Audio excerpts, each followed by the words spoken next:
नमस्कार. आज बनवते आहे चॉकलेट केक.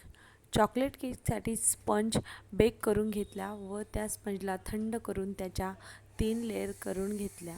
त्यानंतर बेसला थोडी व्हिप लावली व त्यावर स्पंज ठेवून आयसिंग करायला सुरुवात केली.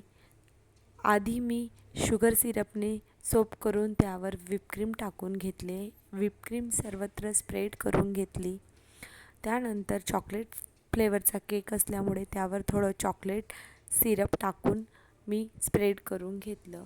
अशा प्रकारे एकावर एक 3 लेयर ठेवून सेम पद्धतीने मी केकची क्रम कोटिंग करून घेतली आणि हा केक थोड्या वेळासाठी फ्रीजमध्ये सेट व्हायला ठेवला. त्यानंतर मी केकची फायनल आयसिंग करायला घेतली. केक रेड कलरमध्ये हवा होता व त्यावर टॉपर लावून केक रेडी केला.